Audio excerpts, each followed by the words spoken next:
Private Perks is a funny little puzzle with a smile. Squad! Attention! Very good. You don't need to stand. Just bring your foot across. We are confident soldiers. We do not need to stand. Squad! Wait for it! Squad! Salute! Squad! About face!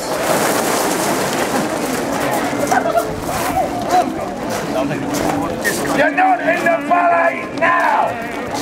That's it. Come on, that's it. A star. You're a star. Big bright star. Look at you. Beautiful big bright star. Look at that. Very funny, isn't it? The saddle of the time period, still in use today. Very comfy. Anyone here ride? Heavy, isn't it? That's it all, ready? When your arms get up. Yeah. Heavy, isn't it? Pass it on. Feel what it feels like. Now, that equipment is just for saddle. With everything else that you have to put on it, that's for man, the weaponry, the accoutrements, all the spare socks, the spare underpants, the greatcoat that you put on the back. Now that ends up about 22 stone. About 10,000 animals a month were coming from North America and Canada, mostly from North America. Now he's too old really to be a cavalry horse, but he's 17 years old, but they would have kept them as long as they were fit and able. So they were, if he was fit and able to do the job, they'd have kept him on for as long as he could. There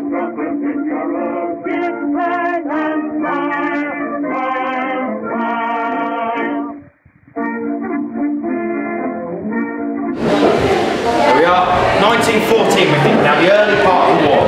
We had his cloth cap, we had a tunic, and would have worn this. Stick your right arm out, the left arm goes out. There we are. So, come out of the way, quick turn around so you can see what you're wearing.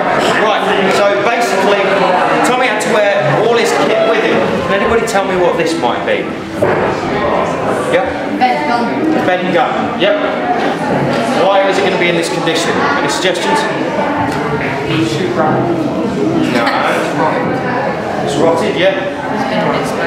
Excellent. It's been in an explosion, so you should all know what this is, Eddie. Grenade, absolutely. So this is known as a Mills bomb. It was created by Mr. Mills in 1915 because the grenade wasn't really used in the British Army. It was used in the 1700s and up to the 1800s, then it fell out of favour, they didn't really use it anymore. Now this here, again, is another one that was dug up just a few years ago. This stuff turns up every single year. When the tractors go around and they plough up the ground in France and Belgium where the battlefields were, this stuff still gets brought up, and this came back just a few years ago. In fact, tractors that plough the ground over the battlefield still have to have armour on the bottom of their tractors so they don't blow the farmers up. My name is Catherine Willoughby, and I volunteer. I do my bit for the war effort, and I was wondering if perhaps you could put your hand up and tell me, what do you think I do to help with the war? What do you think I do? Yes. I am a nurse, yes. Technically, I am a VAD nurse, which means I'm a voluntary aid detachment nurse. In the hospital that I am in, there are lots of us, voluntary nurses. We are there to assist those who are medically trained. There are a number of trained nurses, the matrons, and there are also a number of doctors that come in and volunteer their time. You see, the hospital I am in is in London, which makes it much, much easier to get medically trained people in. And the doctors, there's quite a number of them in our area, are on call pretty much all the time. We generally get forewarning when there's going to be a great deal of soldiers coming in. There's going to be a great influx. I don't know whether you know much about the hospital that I volunteer in.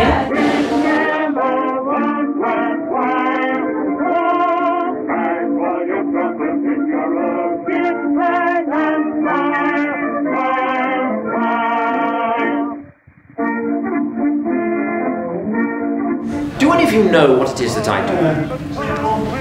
What do you think my job might be? Have thoughts. Hands up. Don't worry, there's nothing more. We're not on orders here when you come and meet me. It is in confidence. I'm not going to report you to the sergeant. I am, in fact, a soldier of God. I am in the army, for I wear a uniform, as you can see. I wear the uniform of an officer. I'm not really an officer, but I get the privileges of an officer. Yes. I am a priest, thank you very much, yes. I am an army chaplain.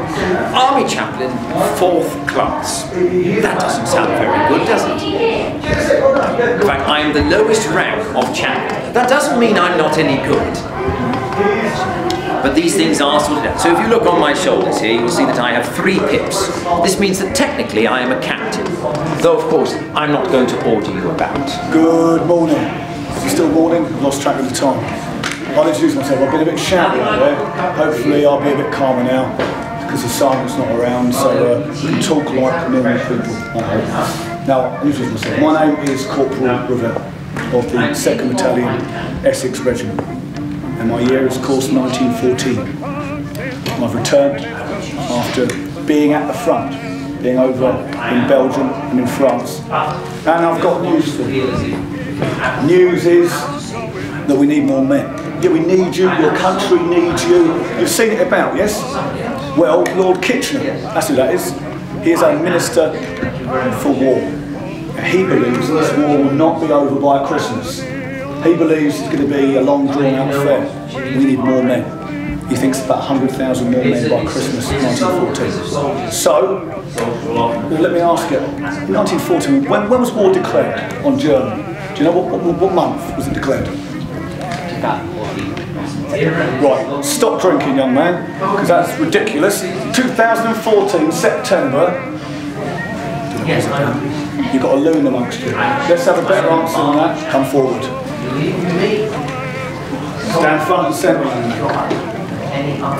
That's it. That's it. Stand nice and straight. Feet together. Shoulders back. Stomach in. Chest out.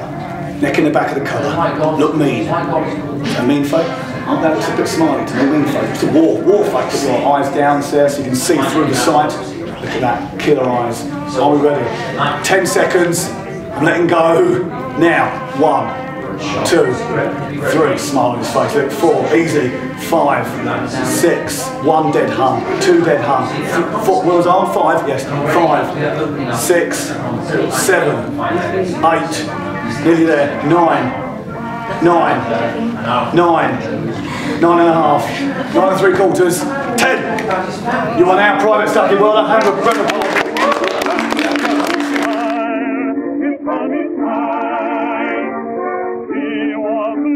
By the private and commandant all his time.